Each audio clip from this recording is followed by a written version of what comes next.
Photosynthesis एक natural और fundamental process है जो प्लांट्स, एल्गे और कुछ बैक्टीरिया के द्वारा किया जाता है। इस प्रोसेस की थ्रू प्लांट्स अपना खाना बनाते हैं और दुनिया के ऑक्सीजन साइकिल में एक महत्वपूर्ण योगदान देते हैं। फोटोसिंथेसिस प्लांट्स के लिए जिंदगी का एक आधार है, क्योंकि इसी प्रोसेस के जरिए उन्हें ग्लूकोज मिलता है, जो उनकी एनर्जी और ग्रोथ के लिए जरूरी होती है। इसके अलावा फोटोसिंथेसिस दुनिया के हर लिविंग ऑर्गेनिज्म के लिए डायरेक्टली या इनडायरेक्टली फेडिमेंट है। फोटोसिंथेसिस का लिटरल मतलब है लाइट के जरिए कुछ बनाना। यह प्रोसेस प्लांट्स के क्लोरोप्लास्ट नाम के ऑर्गेनेल में होती है, जो ज्यादातर लीव्स, पैटर्न में पाया जाता है। क्लोरोप्लास्ट में क्लोरोफिल पिगमेंट होता है जो सनलाइट को अब्सॉर्ब करता है। सनलाइट की मदद से प्लांट्स कार्बन डाइऑक्साइड और वाटर का यूज करके ग्लूकोज और ऑक्सीजन बनाते हैं। यह एक बायोकेमिकल रिएक्शन है जो एनवायरनमेंट और पूरी बायोस्फीयर के लिए बहुत महत्वपूर्ण है।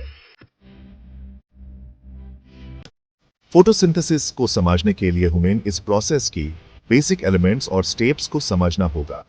तीन चीजें जो फोटोसिंथेसिस के लिए जरूरी हैं, वो हैं सनलाइट, वाटर और कार्बन डाइऑक्साइड। सूरज की रोशनी एनर्जी का सोर्स होती है, वाटर सॉइल के जरिए रूट्स के माध्यम से आता है और कार्बन डाइऑक्साइड हवा से स्टोमाटा के जरिए अब्सॉर्ब होती है।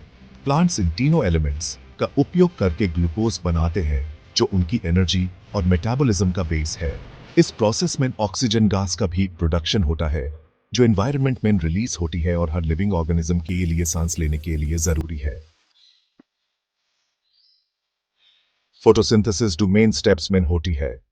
पहला स्टेप लाइट डिपेंडेंट रिएक्शंस होता है और दूसरा लाइट इंडिपेंडेंट रिएक्शंस, जिसे कैल्विन साइकिल भी कहा जाता है। लाइट डिपेंडेंट रिएक्शंस क्लोरोप्लास्ट के थैलेकॉइड मेम्ब्रेन्स में होती हैं। इस स्टेप में सनलाइट की एनर्जी को क्लोरोफिल अब्सॉर्ब करता है और वाटर मॉलिक्यूल्स को तोड़ता है, जिससे ऑक्सीजन गैस रिलीज होती है। साथ ही एनर्जी रिच मॉलिक्यूल्स जैसे एटीपी और एनएडीपीएच का प्रोडक्शन होता है, ये जरूरी है। ये मॉलिक्यूल्स एक तरह से एनर्जी कैरियर्स की तरह काम करते हैं। लाइट इंडिपेंडेंट रिएक्शंस क्लोरोप्लास्ट की स्ट्रोमा में होती है। इस स्टेप में प्लांट्स एटीपी और एनएडीपीएच की एनर्जी का यूज करके कार्बन डाइऑक्साइड को ग्लूकोज में कन्वर्ट करते हैं। इस प्रोसेस को कैल्विन साइकिल कहा जाता है। कार्बन डाइऑक्साइड के मॉलिक्यूल्स को एक सीरीज ऑफ केमिकल रिएक्शंस के थ्रू शुगर मॉलिक्यूल्स में कन्वर्ट किया जाता है, जो प्लांट्स के लिए एनर्जी और ग्रोथ का मेन सोर्स बनते हैं। यह ग्लूकोज मॉलिक्यूल्स प्लांट्स के टिश्यूज में स्टोर होते हैं और जरूरत के टाइम उन्हें यूज किया जाता है। फोटोसिंथेसिस के इंपॉर्टेंस सिर्फ प्लांट्स तक सीमित नहीं है। यह प्रोसेस दुनिया के इकोसिस्टम और फूड चेन का बेस है। फोटोसिंथेसिस के जरिए बनने वाला ग्लूकोज डायरेक्टली या इनडायरेक्टली हर लिविंग ऑर्गेनिज्म के लिए एनर्जी का सोर्स है। हर्बीवोर्स प्लांट्स को खाते हैं और कार्निवोर्स इनडायरेक्टली उनसे एनर्जी लेते हैं। इसके अलावा फोटोसिंथेसिस के दौरान जो ऑक्सीजन प्रोड्यूस होती है, वो लिविंग ऑर्गेनिजम्स के लिए एसेंशियल है, क्योंकि सांस लेने के लिए ऑक्सीजन की जरूरत होती है। अगर फोटोसिंथेसिस ना हो तो ऑक्सीजन का प्रोडक्शन बैंड हो जाता और पूरी दुनिया में जीवन संभव नहीं होता। फोटोसिंथेसिस एनवायरनमेंट के बैलेंस को बनाए रखने में मदद करता है। यह प्रोसेस कार्बन डाइऑक्साइड को अब्सॉर्ब करता है, जो एक ग्रीन हाउस गैस है और ग्लोबल वार्मिंग के लिए रिस्पॉन्सिबल है। प्लांट्स के जरिए कार्बन डाइऑक्साइड का एब्सॉर्प्शन एनवायरनमेंट के टेम्परेचर को रेगुलेट करने में मदद करता है। इसी वजह से डिफोरेस्टेशन या जंगल काटने से एनवायरनमेंट पर नेगेटिव असर पड़ता है, क्योंकि फोटोसिंथेसिस का स्केल कम हो जाता है और एटमॉस्फेयर में कार्बन डाइऑक्साइड का लेवल बढ़ जाता है।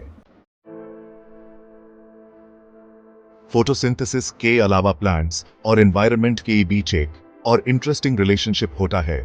प्लांट्स के लीव्स में स्टोमाटा के छोटे छोटे पोर्स होते हैं जो कार्बन डाइऑक्साइड को अब्सॉर्ब करते हैं और ऑक्सीजन रिलीज करते हैं।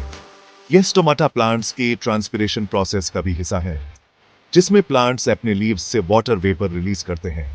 इस प्रोसेस से एनवायरनमेंट में मॉइस्चर का लेवल बनाए रखने में मदद मिलती है और क्लाइमेट को रेगुलेट करने में भी हेल्प होती है। साइंस के अलग अलग एरियाज में फोटोसिंथेसिस का स्टडी किया जाता है।